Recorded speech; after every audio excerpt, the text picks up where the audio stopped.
Google has officially rolled out Chrome 135, and this update brings a number of exciting features for both users and developers. One of the most noticeable changes on Android is a fresh edge-to-edge interface. With this design update, web content now extends behind the gesture navigation bar, giving you a more immersive feel. As you scroll down, a dynamic bottom bar, playfully dubbed the chin, retracts, letting the page appear all the way to the bottom of your screen. When you scroll back up, the standard bar returns, striking a balance between sleek aesthetics and usability. Another big tweak for Android users is the new bottom address bar option. If you want easier one-handed browsing, you can now move the Omnibox to the bottom of the screen. This feature is rolling out gradually, and once it's available, you can enable it via a new address bar setting in Chrome. Under the hood, Chrome 135 focuses strongly on making development easier and more powerful. For example, it allows developers to build CSS-based carousels without relying on heavy JavaScript. Thanks to new CSS pseudo-elements like scroll button and scroll marker, it's now possible to create interactive, scrollable carousels in a way that's lighter and more performant. Accessibility and declarative UI also get a boost thanks to the introduction of the command and command for attributes.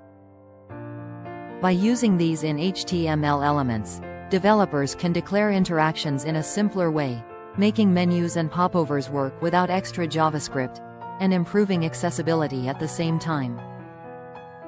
Visually, designers will appreciate the new CSS Shape function, which allows for defining complex clipping or motion paths using natural shapes.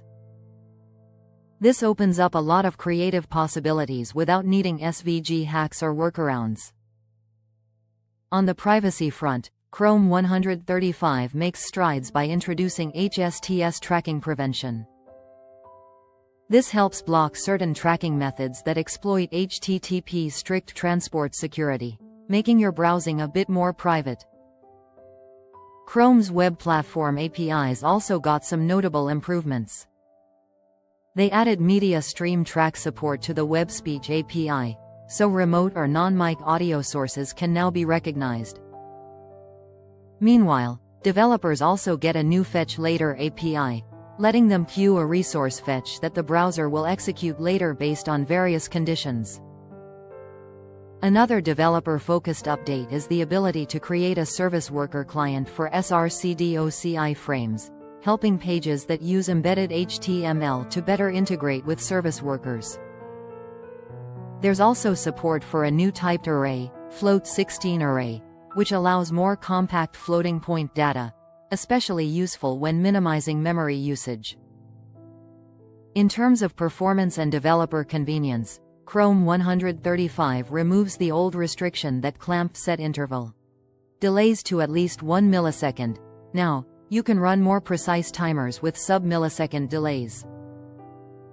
For web apps that rely on background tasks or deferred requests, the Fetch Later API is a neat addition.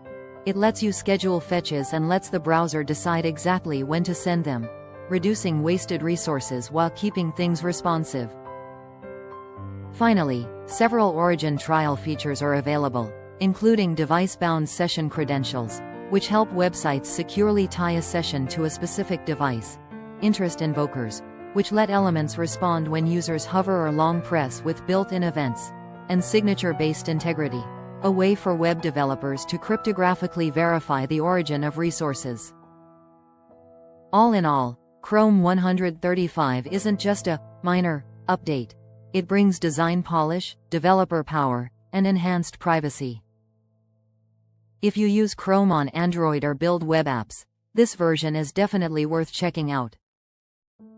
If you found this helpful, please like and subscribe for more tech update videos.